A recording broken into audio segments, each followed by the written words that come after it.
exposed because of the family history. When you have a father who has 4 siblings, and 3 out of those 4 siblings have had electric shock treatment in the 1960s, and I'm on an antidepressant, have been for a while, more for anxiety than depression at this point in my life. I tried to go off, and I did go off. 6 months later, it came creeping up again. My children are both on something, but they're all adults. The problem is, you can't blame anybody. You can't blame the clinicians. There are a lot of non-compliant patients, even if the clinicians are giving them the right direction. I know a lot of I've worked in healthcare for years. I know a lot of very smart and educated doctors that would not prescribe that medication unless those people were in therapy. And then there's others that, like you said, they don't care. But I think there's an element of the not caring or get them off my back. Doesn't matter if it's an antidepressant. It doesn't matter how old you are. It doesn't matter. It's just that's the way they practice. My mother's 95 years old. Other than right now, dementia, she's healthier than probably most of us. She's on 2 medications. One's a vitamin, and one is an antidepressant, because my rocket scientist brothers, who are both physicians, feel that she's showing depression. She probably is. I would be depressed too. Did I agree with it? No, not for her, just to keep her down. No. But I really do believe there's a real big biological component. It's like, when they say to you, oh, do you have any family history? Oh, I'm loaded with family history. How could I have escaped it? How could my kids have escaped it? I don't know. So for me, it's been a lifesaver. When my daughter had her baby, she had such bad postpartum depression. It wasn't funny. And I would never have told her that I don't agree for her to go on a medication, or I'm an activist against it, because I thought having her take the medication was better than her killing herself or killing someone else, because that's how bad it was. So we need to be really careful when we pass judgment on it, because I could say that about a lot of medications, not just antidepressants. And it just makes me sad to think that we're narrow-minded about it, because in my personal case, and I can only speak for me and my family, we are loaded with it. There's no way we could have escaped it. So that's all I got. Well, Judy, you're making an appeal to emotion, though, and the thing is that that's the same way that a lot of parents who are told that they need to transition their children. Would you rather a dead child or a transgender child? Right? So dead. Would you rather have your wife commit suicide? Well, sure, people can say that, but would you rather your wife commit suicide, or would you rather your wife on antidepressants? It's the same thing. You're making the same type of case. No, it's absolutely not. It is not. No, it's not. No. You're saying that you're arguing that it's an emotional thing, and it's not. She's not appealing to the emotions. She's appealing to the clinical. When you have a depression situation, it's not just emotional. Yes, it can be. But it's a chemical in the brain that doesn't allow serotonin to be produced as much. Period. That's clinical. Correct. So and when it happens, just like if somebody had diabetes, they would need more insulin. They would need that kind of stuff. It's the same kind of clinician kind of thing. So you're speaking horseradish, Alex. Live my life, Alex, for about 6 months, and then we'll talk. Live my children's life. Live my aunt, who is in her 80s, who can never get over the depression, no matter what she's done. Go visit people. Go visit people who have no access to insulin. Watch what happens to them. That's exactly right. Yeah, my father was diagnosed with clinical major depression, bipolar mania 2, hypomanic, and I saw him go through a chemistry lab of up to 12 different drugs at one time. Some of those drugs were countering side effects of another drug, and it just became quite a chemistry lab. He did die of liver cancer. He had colon cancer, but it also went to his liver. But as far as it being genetic, I definitely agree. My dad, out of the 5 children that my dad had, I have 2 half brothers. One has schizophrenia, and then his brother, who had 6 children, 4 out of the 6 have schizophrenia as well. So that's what Judy's talking about, right, Judy? It's this is a different kind. There's other types of depression that through situations that happen, but like the clinical, depression, serious stuff. I mean, my dad went through electric shock therapy. We're talking back in the 50s, which was pretty old school, scary stuff. And he did go into remission until he was about 40. He got that when he was 17 years old. He missed his junior and senior year of high school when it really hit him. And he went into a remission after the electric shock therapy, interestingly enough. But then it came back in a big way. He ended up being a psychiatric technician for Santa Barbara County in mental health because he had such a big heart for mentally ill and helping people. And anyway, that's just a little background, but he was a roller coaster ride. I mean, there'd be days I'd come home and he would be manic. He'd be buying things. There's always like a box from QVC at the front door. He'd be crying one day. Next day, he'd be mowing a lawn, and he didn't want to stand in front of him when he was mowing the lawn. Like my mom's parents, my grandparents on my mom's side were afraid that he was going to kill all of us and himself. There was a lot. Like he had to get called down from the sheriff's department several times where he locked himself in the bedroom threatening to kill himself. He never owned a firearm, but we figured he was going to overdose or do something like that. It's definitely, it's a serious thing. I mean, that level of depression. And here's the other thing not to forget about is when it comes to medication can also make you suicidal. It can also create other kinds of things. I mean, you see the commercials, you listen to all the side effects. You really need to know the possible side effects on any medication you're on when it comes to depression. And if you stop or you forget to take your medication, that can be a catastrophe.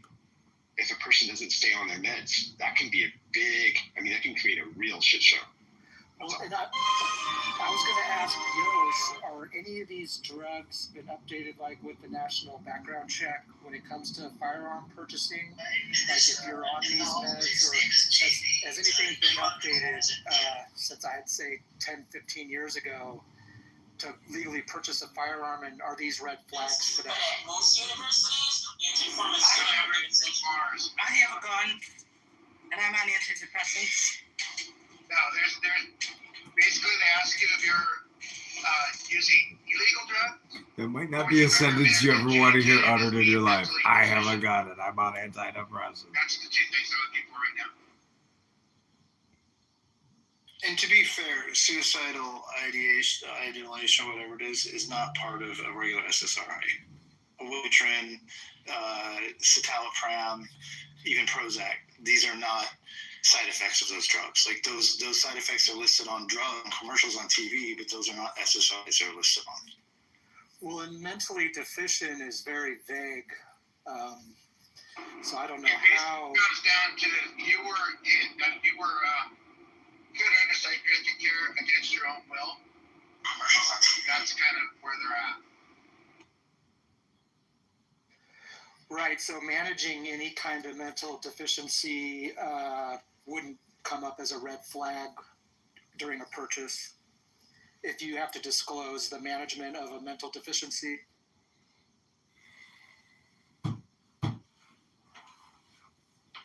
I think that the mental deficiency you're talking about, the mental deficiency is about...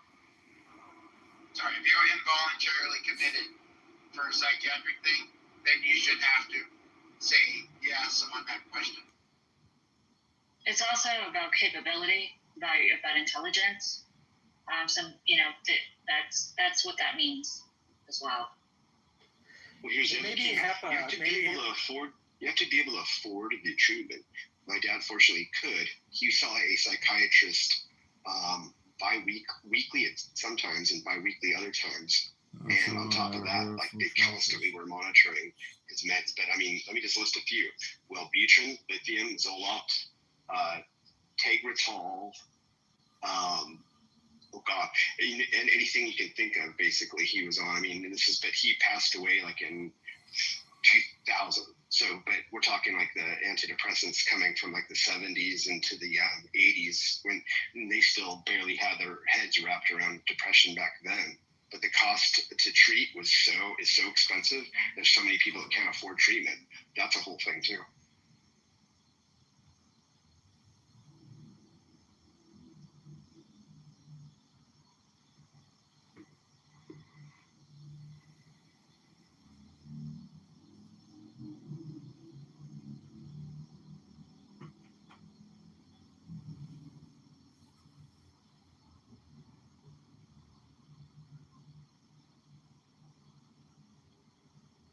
Registered disability. Hello. Mic drop. Schizophrenia. Yeah, I was like, what? Schizophrenia. There's another one. They've finally gotten to a point where there's a shot you can take once a month.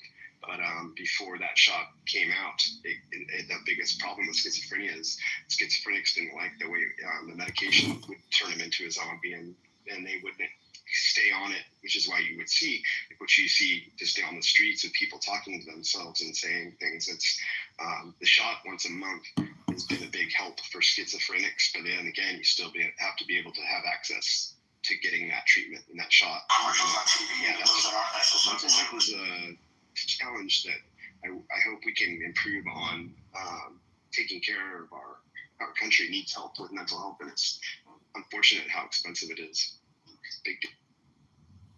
That's okay. So two parts. Number one, I wanted to know, I do think there's something to be said about particularly the hormone therapies being combined with either the SSRIs or the dopamine drugs. I think that's definitely an element that there needs to be focus on, particularly like when you think in the context of how many of these shooters have been trans.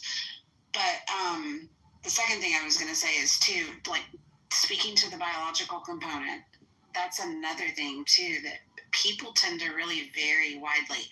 Some people really need the serotonin uptake.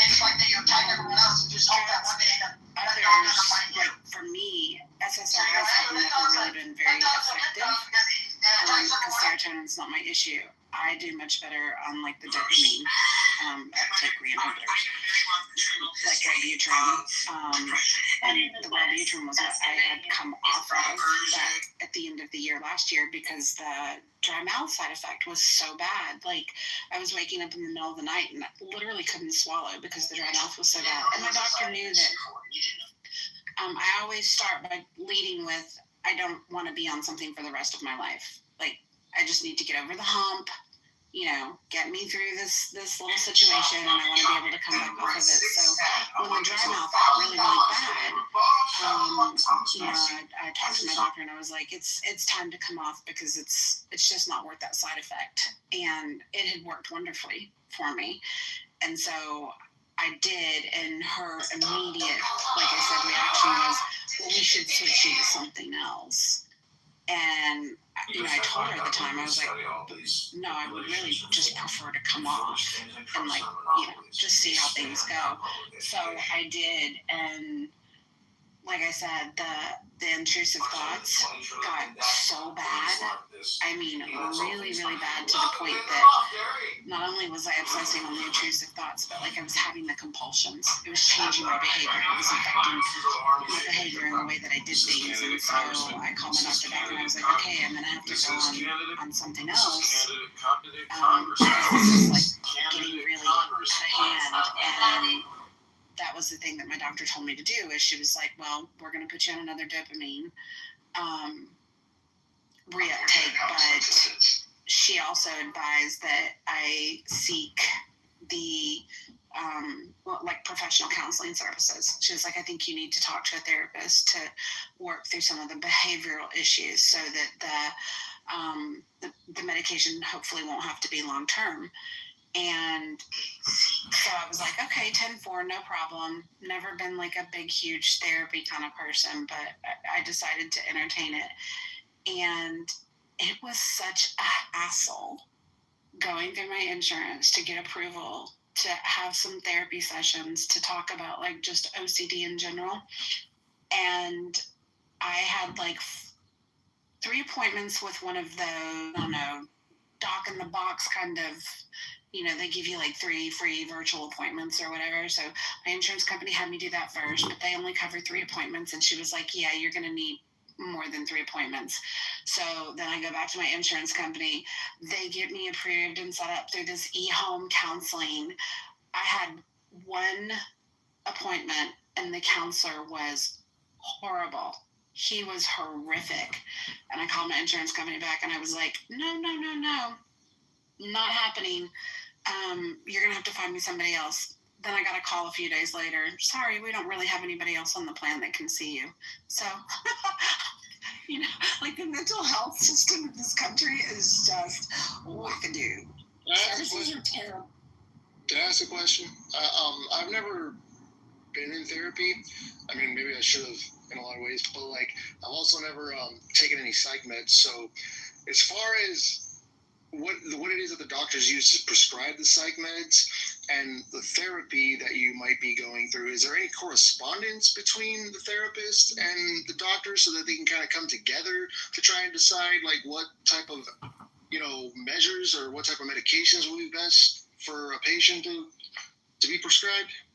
The only correspondence in my case was my doctor requesting the records from the therapist because my doctor was the prescriber of the medication. But the therapist was the one. And like I said, they're OCD issues. It's not like,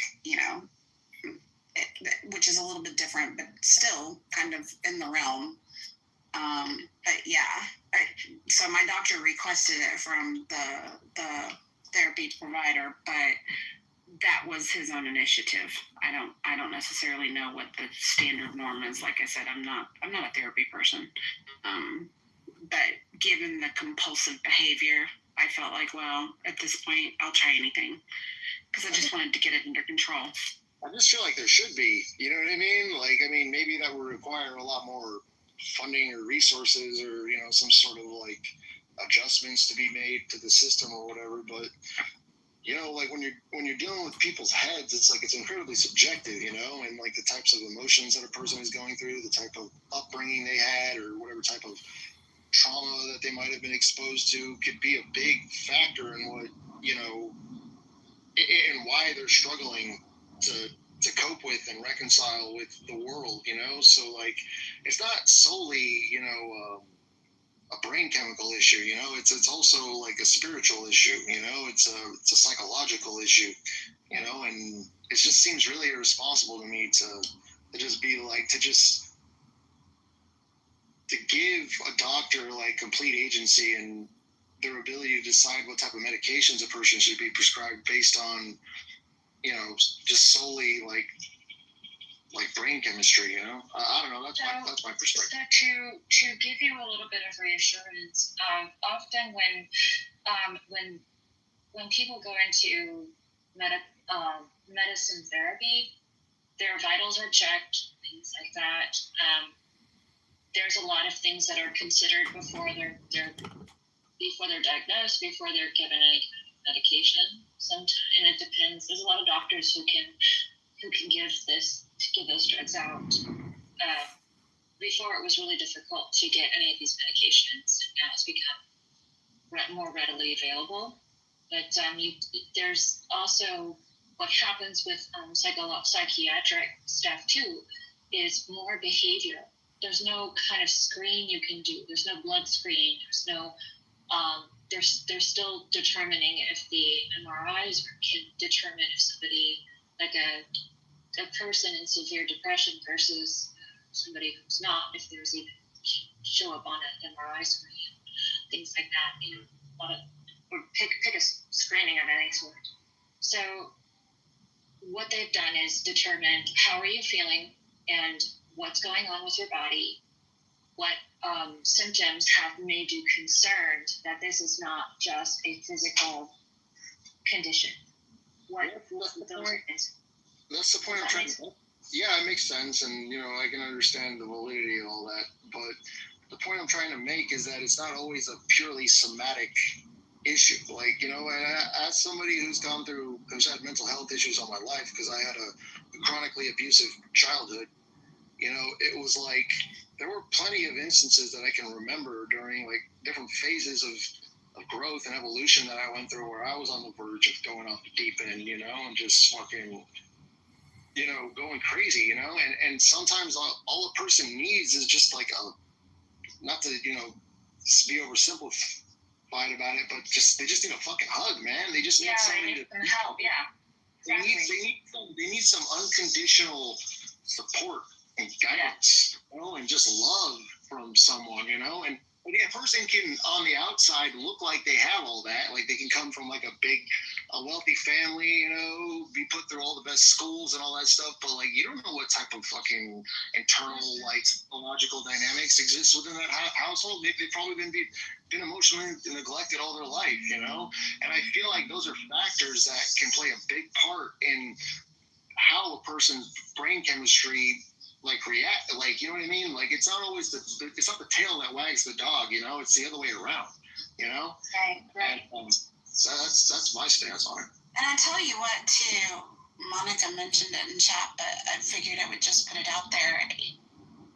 Without even intending to, in my search for, like, trying to just identify my behaviors and identify small little ways to make changes, I launched into deciding that I wanted to volunteer at a stable. I really wanted to work with horses, and I kind of threw myself into it. And that, honest to God, ended up being the best therapy for me. It is the one place in the world that I can go and spend time with them, and everything else on my mind just kind of falls away. And I think sometimes we all, like, I have a really hard time shutting my brain down and stopping the thinking. And I can be there doing that. And I don't know if it's because of the physical labor. I don't know if it's just I love the connection with the horses or what. But that's the one place I can go where everything else falls away. And I am just right there present in that moment. And it quiets my brain. And that's absolutely been the best thing in the world for me. Will they eat McDonald's apples? No, Wallace, they will not. You silly goose. Oh, that's funny. You did try it then. I told you. I did, and they did not want any part of them. I do wonder if it's the lemon juice. It's the formaldehyde. Oh! Just kidding. I don't know.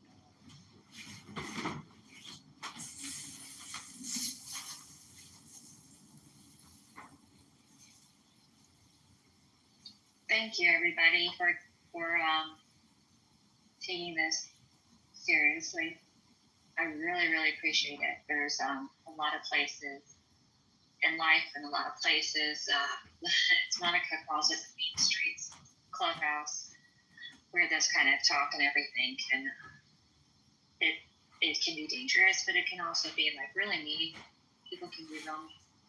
So thanks for allowing some sensitivity to a lot of stuff. I really appreciate it. Whether you agree or disagree with it. Well, I mean, you know, the fundamental theme of the room is that some guy or person just like shot up a bunch of fucking innocent people, you know, and it's like, I feel like the result of that is just the general, like, lethargic kind of coldness that a lot of people in our society just have toward one another. I mean, everywhere you go, it's like there's no interaction outside of like transactional interactions. You know, like you go to the store, you buy something, you talk to the clerk, you know, whatever. But like if you go out on the street anywhere, like nobody ever fucking talks to each other. Very rarely do you ever go anywhere where you see people who don't know each other interacting. You know, it's just like I go to the cat food aisle on Publix, because then all the other cat ladies go there and they talk to each other. And we have a little conversation. I mean, it's really excellent. I'm kind of half joking, but actually, like when I actually go to a store and go out in public, it seems that that's just how I was. Just how I socialized. It's how I was raised. Not like we're gonna have like strange numbers or anything, but just wishing people a pleasant day and trying to be as pleasant as possible in any interaction. So don't know. I get a little sense of sanity with. Here's the most recent lesson that Clubhouse has taught me, even about my engagement here, but I think my engagement in the real world. There was a room last night calling me and some other people specifically out by name, and then lumping the conservative women on this app kind of categorically, and a lot of very unkind, untrue things were spoken in that room. And you hear about it and you find out about it, and like your initial reaction is to want to react. And that was absolutely my initial reaction as well, was to want to react, to defend myself, to call out the bullshit. But that's exactly the kind of fuel that they're looking for. And I had to come to the conclusion that, like, I'm just not going to get in the mud and roll around with them the same way. I don't have to stoop to these levels. I don't have to propagate, like, making up lies and act the same way as they do. The best thing in the world that I can do is not to give it any breath. And to just keep doing me and being me. And, I have to hope that, like, my reputation amongst the people that I actually care about will stand for itself. I don't need to go defend myself. I don't need to tell people, those were lies. Those were things that weren't true. You're going to know me, and you're either going to accept me and like me, or you're not, and that's okay. We're not all everybody's cup of tea. I don't care. You know what, serendipity? The thing is, that's the only place you'll be able to have rent-free is in the haters that want to sit back, the jealous people, whatever they may be. But you are in their head. They are thinking of you. And guess what? It doesn't cost you a damn penny. Just keep being the kind person that you are and say, well, that's great. You know what? Yeah. I always have to pay rent, but thank God I don't have to pay rent to be in your head. Keep thinking about me. Right? I mean, these are people that I don't even engage with. I can't even say that I regularly engage in their conversations. And they chose to use my name and disparage my character. And yeah, like that at first, you're just like, what the fuck? But then I'm just like, why do I care? These aren't people I engage with. I don't care. And so, yeah, sometimes the only way to win is not to play.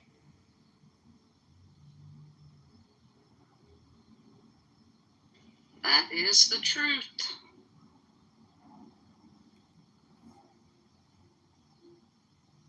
Well, and the sad part is, I don't talk about it on here that often. I have in my bio that I'm just, a real estate professional in Florida with Keller Williams. But I do have a master's degree in psychology.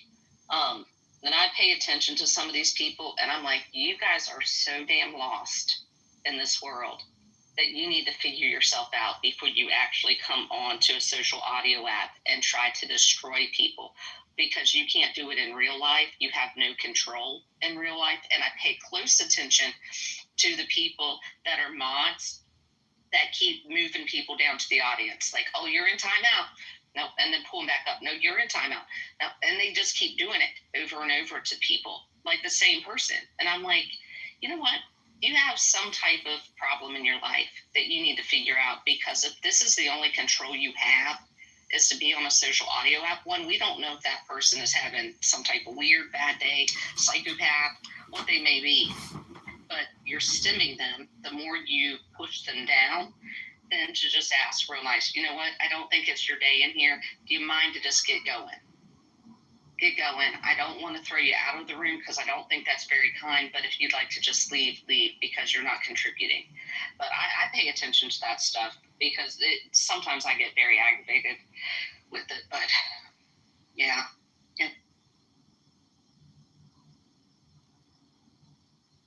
Yeah. I mean, Oh, sorry. Go ahead, Joseph. Go ahead, Jeff.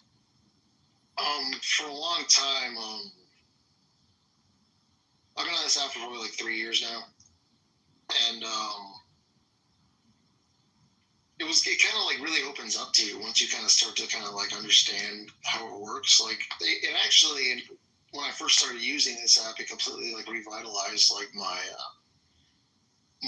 enthusiasm with the internet in general, because I was getting really like kind of bored of just the normal kinds of user interfaces and ways of communicating. Because it seemed like the user interface of the internet in general seemed kind of like, once it kind of got taken over by the corporations, like it seemed like it got very, very restrictive as far as the level of like honest, kind of uncensored communication you could have with other people on the internet.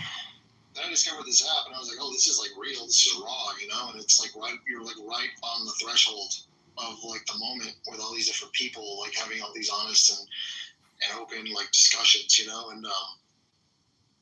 and it actually kind of really helped me sharpen my sword as far as like my ability to effectively communicate with other people, and to effectively communicate a lot of the higher order aspects of myself and ideas and things like that, and but there were also times where I would get sucked into like, I noticed that I would get sucked into those weird little petty kind of high school melodrama kind of bullshit situations and stuff. But if you use it properly, it's like you can use it as a way of reflecting to yourself, like these aspects of yourself that you need to kind of learn to reconcile as far as how it is that you relate to people socially, and kind of exercise your own inner demons, essentially. That's kind of what I put it to use for myself as. But after that, I kind of went through that phase. I stopped engaging on the app for a long time. I would still come on here and poke around a little bit, but I would always feel like this kind of malaise about the app because it felt so. Every room that you went into, it was just like, it was just hyenas and jackals and vultures and just fucking picking at each other and, blowing smoke. And, it was just like, I don't know, like, I think it's just, you just got to kind of hold out. And I'm glad I found, like, honestly, serendipity was there in that room. I think it was yesterday about, like, what's causing chaos in the country. Like, I don't know, it was the first community that I found in a long time where people were actually, like, conversing respectfully, where there was actually, like, effective moderation, where they weren't using it as a way to, like, empower their ego in some sort of way, like what, I don't remember who was saying that. I think it was Beth. There are people that do that. It's like the people that they moderate is as a way of establishing like a social hierarchy. Yes. Within the room, is like who's the in group, and everybody else is just fucking expendable fodder, and it has like a really like deranged kind of effect on the psychology of the room, where it's not even, if you have any sort of head on your shoulders, it's not even worth fucking engaging at that point, and so yeah, it's just really a matter of what you have to understand is that your participation in these rooms is completely voluntary. You know what I mean? Like you are the one who's in complete control of what type of effect you're getting out of this app or not. And anytime I'm in a room where it's like so much of an uphill battle that it's not even worth engaging, I just remove myself from the room, because like I don't over-identify with it to the point where like I'm staking my ego on other people's perception of me in that moment. I gotta fucking try to prove something. It's just walk away, man. Yeah, real quick, I was going to say the 4 agreements should be necessary read before downloading this app. And 100%, the thing of it is, I don't care what space you go into, your comment about, like, you certainly do have more heavy-handed moderators that are more particular about curating, like, echo chambers or just playing with those that don't agree with them. But we're human by nature, and I think you're oftentimes going to find in most places that you will see a lot of, like, you definitely see a lot of the same moderators here in the muff. Depending on the topic of the conversation, sometimes I will mod other people. For example, if we're kind of getting into some of the, gender war topics, like I don't want the stage to be full of a bunch of women. I'm generally going to stack the deck to try and make sure that we've got some men on board. I also try to pick people that I feel like are generally going to be fair and balanced in the room as far as like listening to, don't necessarily with, but not all spaces are that way, and we don't always get it right. I can tell you my issues come up all the time. And it causes bickering amongst the friends. Like it's not a fun place to be. I hate being top left in these rooms every day. Like I cannot wait for Mojo. Oh, you wear the crown well, friend. You're doing a You're great sweet. job. It's not easy at all to be up to the top left, for real. That is not an easy thing to have to do. You're doing a great job. Really appreciate you. Thank you. I hate it. Content, quote unquote, creation, that's not my forte. Monica's the content creator, but I'm just trying to hold down the fort for Mojo and respect his rules to the best that I can. And I like to have these spaces every day where we can just kind of talk and chill, and the topics change from minute to minute, like, you know, but I don't know. It does become cliquish. I'm cliquish. There are a handful of people I'm always going to mod if it's my room. Like, it's just going to happen. I'll admit that. And I don't care. I don't make excuses for it. My spaces, I can curate them however I want to. You don't have to like it, and if you don't like it, leave. It's really that easy. But I do try to keep a balanced stage whenever possible. I have even oftentimes moderated people that I vehemently disagree with, because I just don't want to give the impression of we don't want to hear the other side of it. Yeah, no, it's difficult. You know, I have to mod our room Monday through Friday in the mornings, which is a better time to mod because when we record our rooms, most people haven't gotten drunk yet, except for our Aussie friends that are just getting ready to go to bed. But it's a little bit easier to control. And luckily, all of our mods, we know, do not have anybody blocked. Although my colleague and we did find one day that I had someone that I'm paying good money to help me write a book. I had her blocked. I must have looked at her. I don't know what I did, but she's the only person I've ever had blocked. And I'm like, I'm paying her. No wonder I couldn't find her any. But that's when it becomes a problem, when you have one mod who blocks everybody, and then you have friends that can't get in the room, and your phone's blowing up with text messages. I can't get in the room. Who do you have? Take a screenshot and see who's in there. That is definitely, yes, that is definitely a huge source of contention. And something else that you have to consider is how many people are your mods going to have blocked, because it's going to impact your traffic, and you're going to get those back channel messages, you know? But like I can honestly say, if I'm looking at this stage right now and I'm looking at the majority of the audience and our listeners all the way down to Moose down there in the goo, most of these people in here at any given time, given the circumstances, the situation, the topic, I wouldn't hesitate to mod any of them, because I've spent time in the room with you guys. I don't find anybody really that's here right now to be particularly heavy-handed.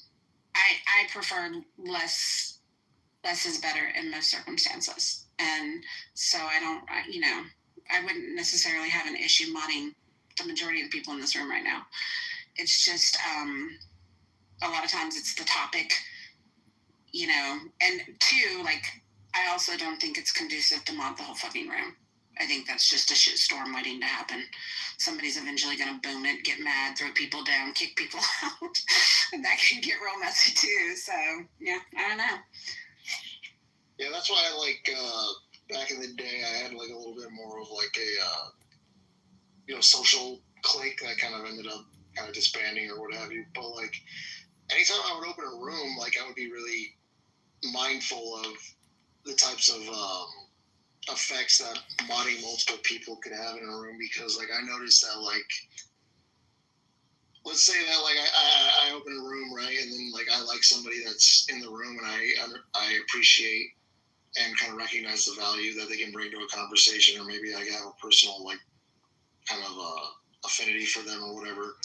But then I modded somebody else in the room who decided that they didn't like that person, right? So then they kicked them out. I've been so many times in my life where in my actual personal relationships, I had to referee confrontations. between other people, and it's almost like kind of like how I gave myself like a sense of personal value socially almost for a long time. But I eventually grew out of that, and it made it so that anytime I would open a room, I would never moderate other people. I would just be the only moderator, and anytime anybody got out of order in a way that was rubbing me the wrong way, I would just kick them out of the room without explanation. I wouldn't even say anything about it, you know. I mean, obviously there would be levels of disrespect, you know. Sometimes all it would take is just for you to kind of give them a warning or whatever, you know. But if I could tell that their intention was to create discord in the room, you know what I mean? I would fucking just axe them, you know. But eventually that even started to have like a backlash, you know, because like people would like start to view you as being tyrannical, and then they'd all start talking shit about you in the back channels, and that just caused me to kind of step away from things for a while and just kind of focus on myself. Yeah, you're never going to make all of the people happy all of the time. As a chronic people pleaser, lesson number 4,461. Yep, just be you, and the ones that don't like it, fucking kick rocks. The ones that do, Right, Zach? have some fun. That's Can I brag on myself for a minute? I'm just Yes, ma'am. waiting on Yes, do it. brag really quick because you know all this whatever that's going on in these clubhouse streets, and I actually have a real career, contrary to what people think. I went back to work a year ago. Okay. Girl, you work at Walmart. Be quiet. So, all of this, mess, whatever we want to define it as. And I actually have to do presentations. And before the presentation, I was complaining in the back channel to Serendipity. I get an email from the CHRO Serendipity. Hi, everyone. I just wrapped up today's weekly session with my name. I'm just going to call myself MG, and wanted to take a moment to recognize her exceptional delivery. Although I've seen the HR presentation several times, MG's energy and engaging style made everything feel fresh and dynamic. Her ability to connect with the audience and keep the content lively is truly impressive. MG, you are a fantastic presenter. It was a pleasure to be dialed in with you today. Kind regards. And then he called me. Via Teams. And I was like, why is my CHRO calling me? And he called me. Oh, congratulations. You deserve all the flowers. I'm sorry, I had to take this moment just to give myself some flowers. There you go.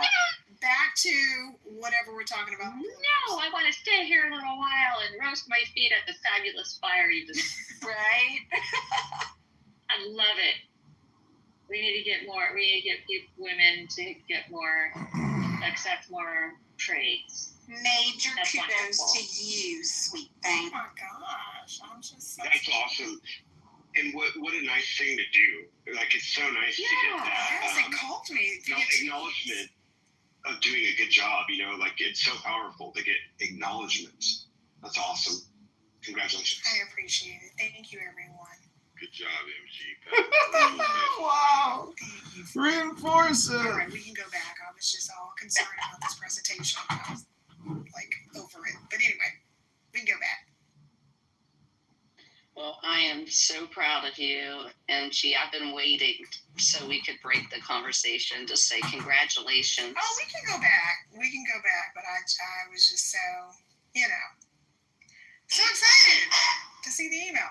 How many of you felt really good hearing that? Like, how that... I did. Just It's to a hear gift her to share us. that. You're right. makes It me is a feel gift good. to That us. was Yeah. nice. I Wow. concur. It is a gift to us. A gift to us. I love using my emojis. So I get to use my emoji.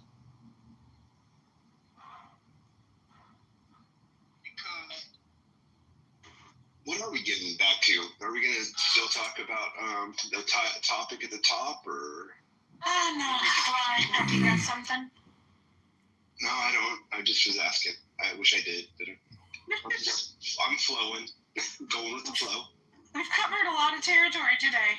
I think we should all read our last employer review. I'm about to get mine. To expose who we are, like just the absolute truth of our annual review. That's funny. I'd like to read a poem, if I may. Sure, John. We're back to poems. We won't even take a poll this time. There was I'm a gonna flower give with it- eyes. The eyes looked at the flower. The flower looked at the eyes. Okay, I'm done. Sorry. Okay. Okay, this is what it is. Take the deepest breath of the day. This is called To All My Beautiful Clubhouse Friends. I don't have any friends. get tired of you. Don't grow weary of being compassionate toward me. All this thirst equipment must surely be tired of me. The water jar, the water carrier. I have a thirsty fish in me that can never find enough of what it's thirsty for. Show me the way to the ocean. Break these half measures, these small containers, all this fantasy and grief. Let my clown house be drowned in the wave that rose last night out of the courtyard, hidden in the center of my chest. Joseph fell like the moon into my well. The harvest I expected was washed away. But no matter, a fire has risen above my tombstone hat. I don't want learning or dignity or respectability. I want this music and this dawn and the warmth of your cheek against mine. The grief armies assemble, but I'm not going with them. This is how it always is when I finish a poem. A great silence overcomes me, and I wonder why I ever thought to use language. Oh, dear Lord Jesus. I don't know what they're selling out on the streets of Chicago, but I would say go a different route today. Don't go past that mannequin, whatever you're taking. John. No, go a different route. Oh, I thought it was accurate where it said that you're a thirsty fish who can't satisfy your thirst. All I kept thinking is, why is he telling us about his fish? All I kept thinking, why does he have so many Mojo accounts? I just kept thinking, he loves me. I got hungry for fish.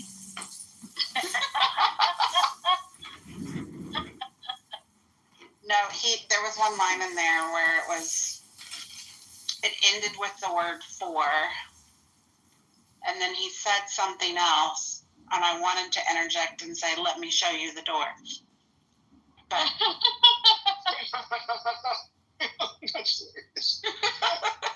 I would never do such a thing, because while you don't really have any Clubhouse friends, John, I consider you like a tier 3 friend for sure. Clubhouse tiers. I like that. How many tiers do you have? Just 3. Just 3. 3 tiers. I like that. Yeah, anything under tier 3 is a frenemy. And then, you just got the ones that don't matter. That's good. Actually, that makes sense. Yeah, you have your acquaintances, you have your friends that you casually hang with, and then you have your close friends that you call and you have their numbers and you hang out here on Clubhouse together. Exactly. Right? Yeah.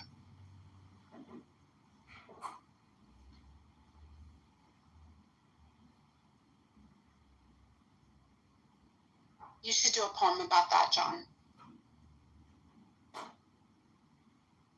What, that he's a tier 3 friend? Clubhouse tears. I like tier 3. I like the play on words there too. Clubhouse tears. It can be friend tears. It can be real tears.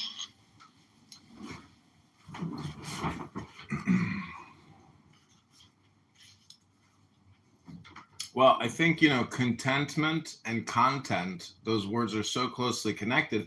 If somebody comes on here and doesn't give you good content, it'll create discontentment. So, people who don't spread good content, they're generally, met with contention. Well, I mean, you all see how it's connected. Like, you are your content. So bring contentment and people will enjoy your content. Man, you're such a content snob.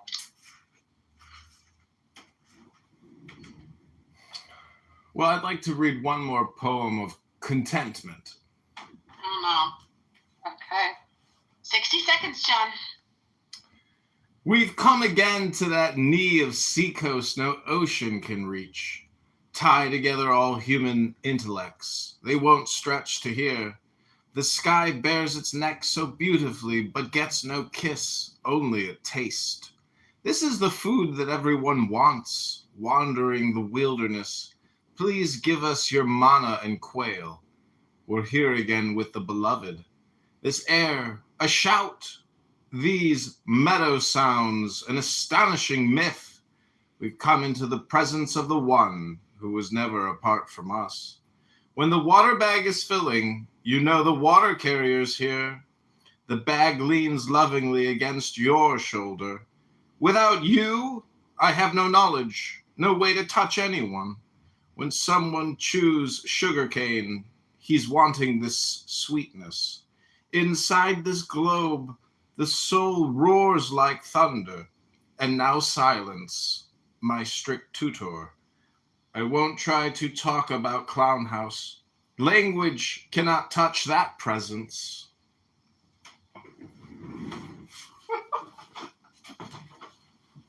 Is that poem? Okay. Let me just say that I couldn't even listen to the thing you said because my ADHD was going into full effect with your accent as you're reading that. Okay. Sorry for the late celebration. Yay. Yeah, And I also didn't want to very old stop. Fun fact, today in 1964, August 27th, Mary Poppins premiered. Aww. Yeah, interesting facts there. Wow. Wait, what was the fact? I missed it. Today, August 27th, 1964, Mary Poppins premiered. A spoonful of sugar. You know what? Dick Van Dyke was amazing. That guy always didn't that guy? He just had this positive. Yeah, Dick Van Dyke was awesome. I actually liked him the best out of the whole thing. And Stevie Ray Vaughan died in a helicopter crash in 1990 on August 27th. Yeah. Stig's coming with the in history today.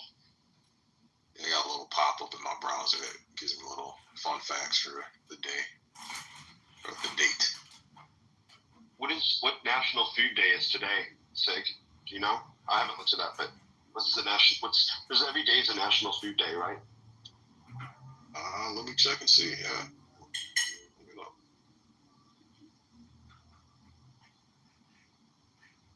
Sig, you missed it. I don't think you were here. I was telling Nye that I'm never playing trivia against her again. If it's men versus women, then I'm just not going to play unless I can be on the same team as her when it comes to the trivia. Okay. TV, movies, maybe music I could compete against her with, but yeah. I think the next trivia room we do, Sean B, is gonna be like poll bit. Answers correctly. Oh, I like that. That'd be cool.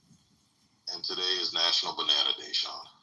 So Okay. all you banana lovers, today's your day. Eat a banana. Okay. It's good potassium. There you go. Yeah. Go banana! That's a quote from The Simpsons when Ralphie's on the bus and they're racing fruit and everybody's racing an apple and he rolls a banana. That's silly. I don't even watch it. That's so silly.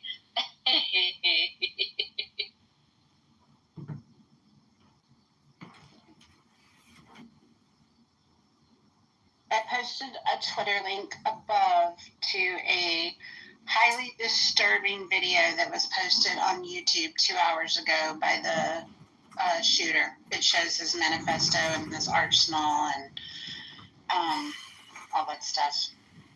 Oh, is this the 20-minute video that was posted on YouTube that got pulled? Is this the link? Yep. Oh, okay. I was looking for that. Thank you for the show.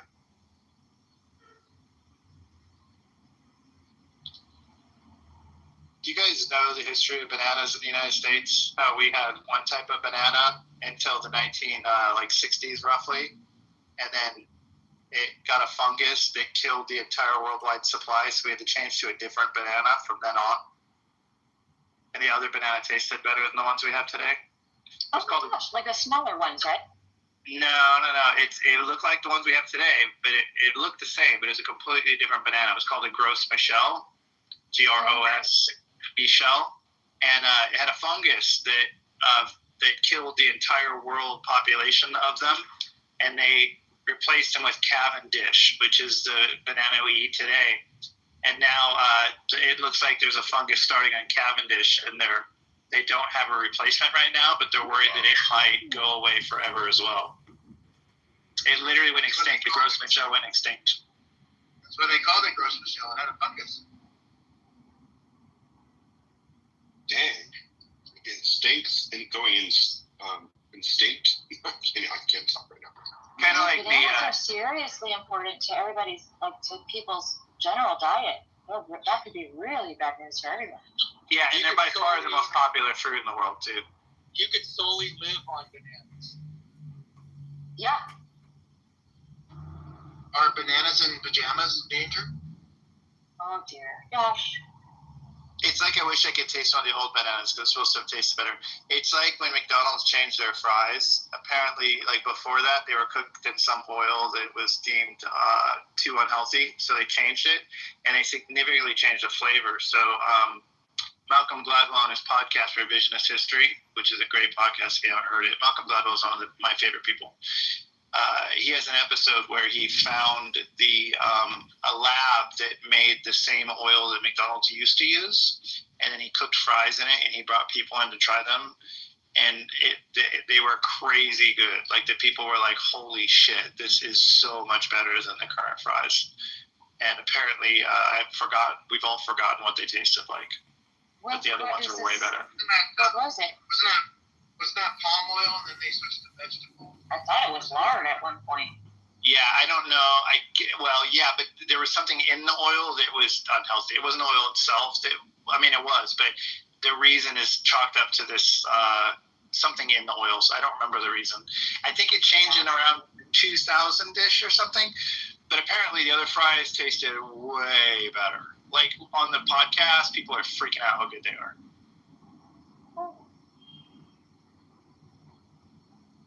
New topic is in the chat for Monica. Scientists have discovered that black plastic used on many food products is a carcinogen.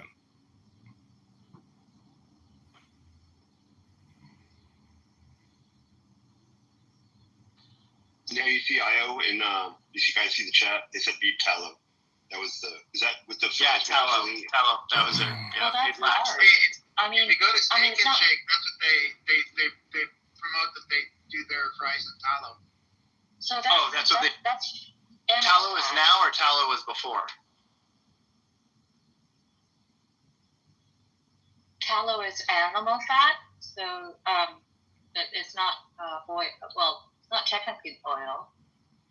So I'm just wondering if tallow is what they use now, or is tallow what was I what think they they got used rid that of before, probably. I think that with the rise of veganism, that was like a big reason why a lot of companies decided to stop using animal That's fat. expensive.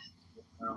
Well, It was the same time that McDonald's filled its menu with salads, which went away eventually as well. There was this whole moment in time when they were trying to make McDonald's healthy. Remember? Well, it's because of that Super Size Me movie. You guys remember that? Yeah, that's what it was. You're right. I forgot about that. That's exactly what it all happened. I think what happened was Peace Morgan Spurlock, by the way. I think McDonald's got hit with like a whole bunch of lawsuits after that, and I think that's a big reason why.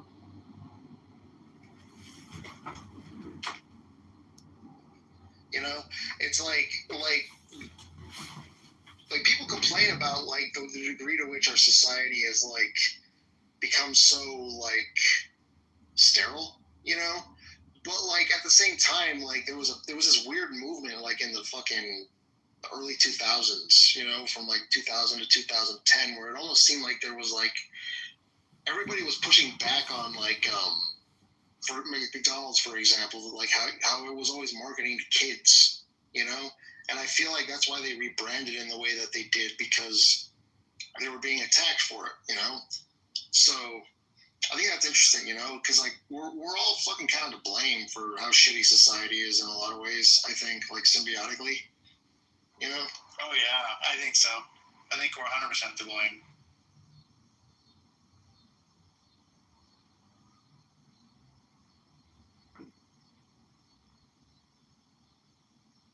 I think there's just too many people, man. When everybody has a voice, it's like how the hell how do you establish a baseline when literally everybody in the world is coming from somewhere else, you know? Yeah, someone said, who said this recently? I like the world better when I didn't know the opinion of people I don't know. And I totally agree with that. Yeah, that was my. So, like, I just feel like there was a lot more of a bottleneck effect as far as like the quality of voices that could kind of rise to the top of the heap before the internet. Well, we had the same source to go to for facts. I mean, that was a big deal. Like, if you were arguing with me about something, we'd open the encyclopedia or the dictionary and we'd solve it. And we both left agreeing that one person was wrong, one person was right. Then we got into alternative facts. Then we got into factoids, right, which are false facts. And now there's facts to support every single opinion from any direction. And it's impossible to discern which ones are true and which ones are not. Like, my biggest fear is losing complete awareness of what's real and what's not real. I mean, we're already going there for sure. We're already in the midst of it. So what happens when we literally can't tell what's real and what's not real? Like for a while, I was kind of concerned with the whole idea that you know, people were going to start to lose grip on what's real and what's not because of, like, you know, ChatGPT and, you know, artificial intelligence generated images and videos and things like that. But then I realized, like, there's a lot of people in comments and, like, Instagram videos and shit like that who will be like, oh, that's AI, to a video that's like fucking like 15 years old. You know what I mean? And I'm like, oh, it's just stupid people. Stupid people are still the problem. Yeah, but we have to maintain our critical thinking skills and question everything. I mean, honestly, we're in a period of time where you really do have to use your own intelligence and make your best judgment and guess. Because a lot of times it is a guess. I mean, you could hear about some science research on some food product, and unless you have the testing capabilities to test that water out, what is that? you really don't know. So now you have to like look at it and go, years ago, he was the editor-in-chief of what else can I find about this? Is there anything else, or is it just this one story from this one place? No one else is reporting it. It's not coming from any, you know, where's the research here? Like, you really have to do your homework now. Well, an entire generation of people who grew up using the internet as, like, the main means by which they interface with, like, the world, you know? So it's like to the point that Mike was making, like, he's at, like, I used to love reading encyclopedias and stuff like that when I was a kid, you know, because it was like the information was highly curated, you know, and you know it was coming from a place that was, like, very scientifically founded, you know. And but these days it's just like this whole generation of couple now, actually, of people who are just being exposed to, like, this cesspool of just, like, this soup of just information that is the internet. That's just like, how do they even, like, that's got to be, like, insanity inducing, I would think, to have never had any stable, you know, understanding of. I'm not really sure what I'm trying to say at this point. Like, I can't really think or articulate what I was. I think in my mind, one of the biggest problems is we are not using our critical thinking skills to discern whose opinion is more important than someone else's opinion. We're no longer respecting experts. We're no longer respecting time in service, 30,000 hours of discipline studying something doesn't matter anymore if we can just find something that contradicts that on the internet and we feel like that's more important. I hear people saying all the time, you'll quote an authority of something and they'll say, oh, that's a fallacy. You ever heard the fallacy, appeal to authority fallacy? Well, I finally just looked it up. It's the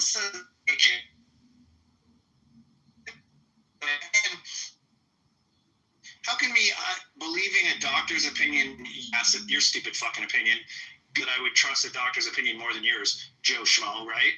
And so I looked it up, and appealed authority, it's a fallacy that occurs when someone cites an authority figure to support an argument. God, it's so fucking frustrating. Okay, can you hear me now? Okay, so can everyone hear me? Blah, blah, blah, blah, blah. Yeah, you're good now. You're clear now. Okay. Okay, so appeal to authority fallacy. It's a fallacy to appeal to authority under certain circumstances. This doesn't mean it's a fallacy to appear to any authority. It's a fallacy to appear. It occurs when someone cites an authority figure to support an argument without considering whether the authority is actually an expert in this specific field or if the authority is biased. So those are two reasons to consider that appealing to an authority could be a fallacy. However, the bias one is really easy for someone to claim. Like, if they don't agree with you, you just claim they're biased and now it's an appeal to authority. But the reality is, if you're saying that 9 out of 10 doctors say that the vaccine is generally safer than it is dangerous, then believing 9 out of 10 doctors is not an appeal to authority fallacy.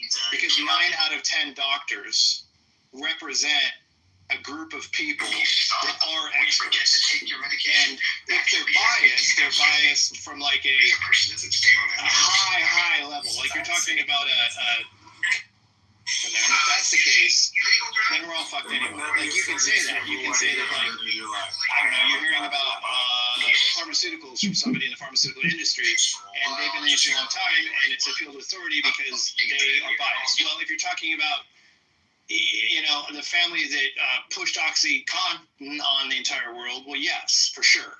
That's a good example of if you're appealing to them to say OxyContin is good because they say it is and they create it, they are biased. They have an agenda and they're making money off of it. But 9 out of 10 doctors who swear to take care of people and to uphold life as a valuable thing, things like that, they're probably not grouping together to hurt us. So I just want people to think harder about what is an appeal to authority fallacy and what is an appeal to authority common sense good idea. Because if you're arguing flat earth with an astronaut, you're a fucking idiot. It's not an appeal to authority fallacy. And so I just feel like that's where we're losing track is the difference between that. And then we throw out these words like appeal to authority, and then eventually you hear it so many times, so when you hear it, you ignore it, you bypass it, you don't even consider that what you're being told is true. It's kind of like gaslighting. Like the word was used so fucking much now. But if somebody's really gaslighting and you call them out on it, everybody goes, oh God. And it's like, but guys, you're ignoring it's actually happening. Or changing these definitions. How about the changing of definitions? Yeah, that too. So it's like, don't throw the baby out with the bathwater, guys. Like, if you're being gaslit, you need to fucking know what it means. You need to be able to identify when it's really happening and when people are saying it's happening and it's not. Don't just get so annoyed because you have short-term memory and you're tired of hearing the word used. You know what I mean? Like, these are things I see happening, and it drives me crazy because basically all of it represents a lack of critical thinking. That's what it represents. Or annual and semi-annual vaccine therapies. Well, if you think about it, though, Mike, like, critical thinking skills are sometimes, are pretty much always something that you have to kind of develop over time after,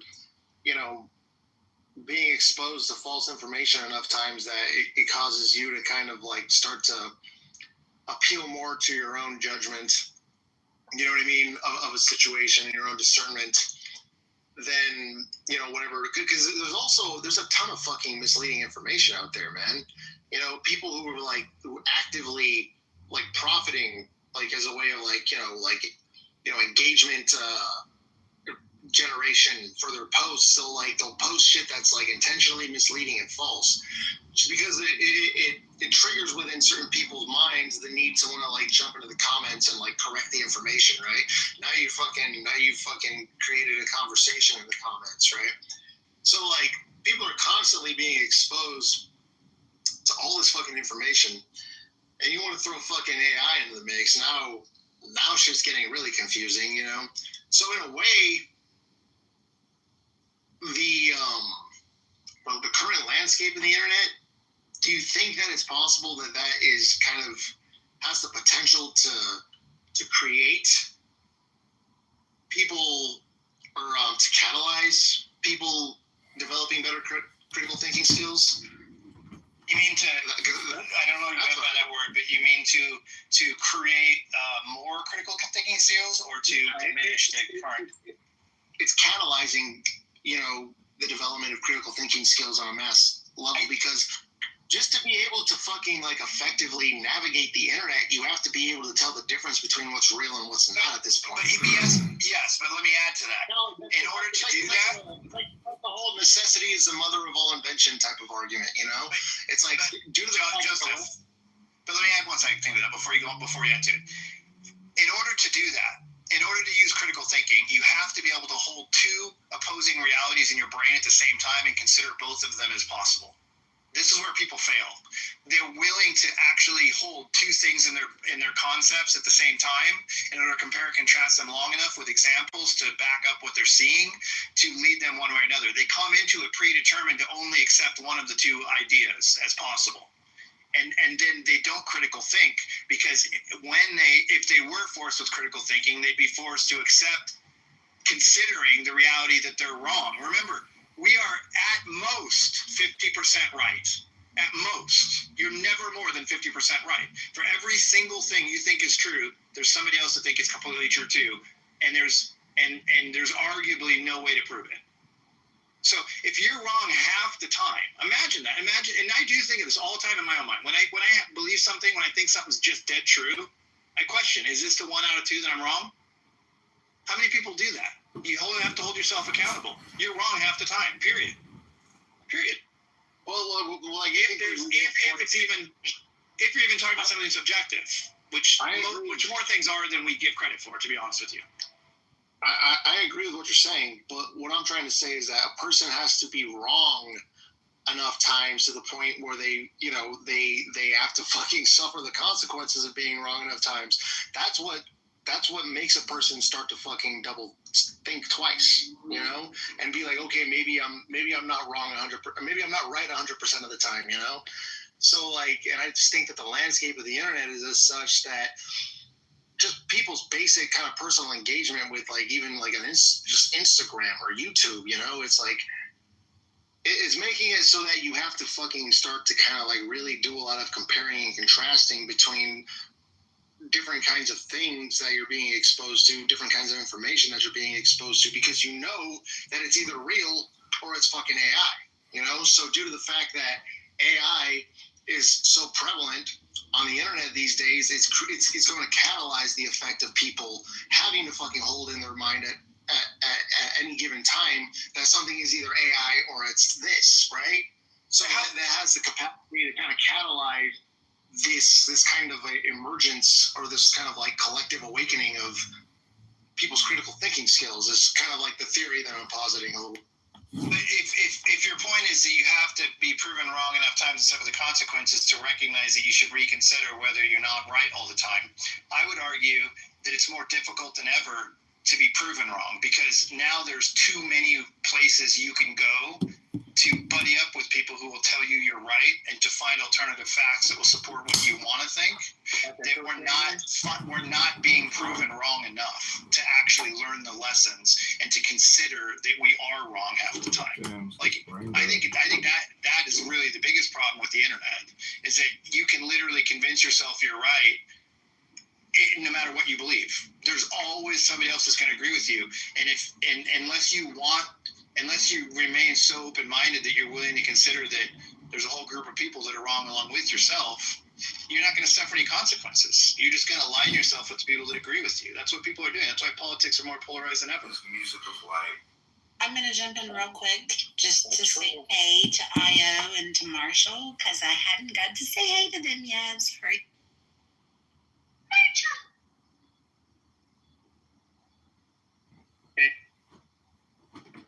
Io is so succinct. All right, y'all continue on. I'm sorry, Mike. Glad to see you. Glad you're here. Oh my God. I think what it comes down to is that not all opinions are equal. They're just not. Two different people, two different opinions. You need to critically evaluate who